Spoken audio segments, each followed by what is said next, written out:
रेखा के पिता दिल्ली में किसी तरह अपने और अपने परिवार का पेट पाल रहे थे, पर एक दिन अरे रमेश, तुम्हारी बेटी के तो समझो भाग्य ही खुल गए। वकील लड़के का रिश्ता आया है।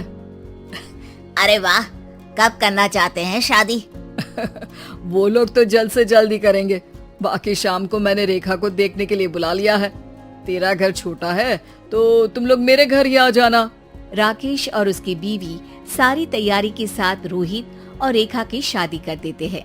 लेकिन अगले ही दिन देखो रेखा, शादी भले ही हो गई है, लेकिन तुम ये मत सोचना कि मैं किसी जोरू के गुलाम टाइप रहूंगा। रेखा को रोहित की बात अजीब लगती है। मैं ये तो सोच भी नहीं सकती और ना ही चाहती हूँ, लेकिन शादी के अगले ही दिन इस तरह की बात की उम्मीद भी नहीं थी। रोहित रेखा के मुंह से ये बात सुनकर गुस्सा हो जाता है।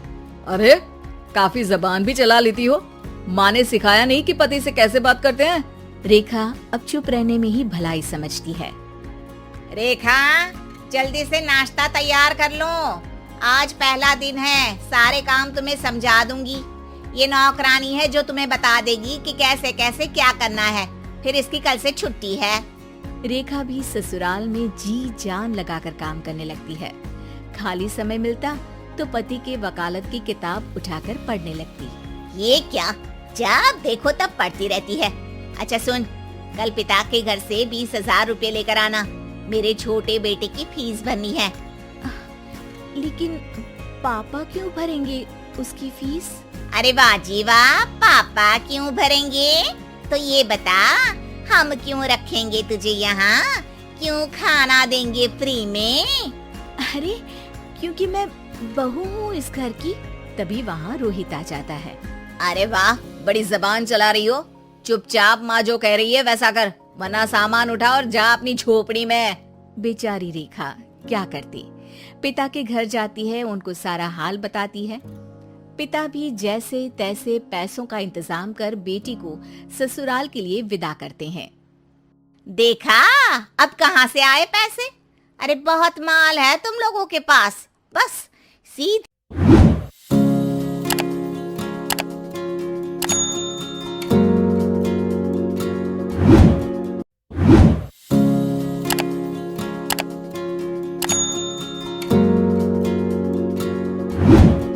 उंगली से निकालते नहीं। नहीं नहीं माँ, पापा ने अपनी मोटरसाइकिल बेचकर पैसों का इंतजाम किया है। पता नहीं अब वो ऑफिस कैसे जाएंगे। अरे वाह भाई, ये भी हम सोचे। खैर, जैसे तैसे दिन बीतते हैं। रेखा जहाँ एक प्यारे से बेटे की माँ बनती है, तो वहीं उसका वकालत की किताब में ज्ञान और गहराता जाता है। हे भगवान, बुरे फंसे। ये केस तो लगता है कि मैं हार ही जाऊंगा। देखिए, मैंने आपकी इस केस की फाइल पढ़ी थी। इस केस को जीतना बहुत ही आसान है। वाह भाई वाह, यहाँ वकालत की डिग्री लेकर भी मैं समझ नहीं पा रहा हूँ, और तुमने रोटी बनाते बनाते ही केस समझ लिया। अरे जाओ जाओ, जाकर मुन्ने को संभालो। केस मैं संभालूंगा। ए लड़की सुन, जाकर अपने बाप के यहाँ से 3 लाख लेकर आ। पूरा घर फिर से बनाना है। छोटे की शादी करूंगी तो छोटी बहू को कहाँ रखूंगी? पूरा घर तो तूने घेर रखा है। ऐसा मत बोलिए माँ जी, पापा इतना पैसा कहाँ से लाएंगे? अब तो वो रिटायर भी हो गए हैं। हाँ, तभी तो बोल रही हूँ, रिटायरमेंट के पैसे तो मिले होंगे ना। लेकिन वो अगर आपको दे देंगे तो बुढ़ापा कैसे काटेंगे?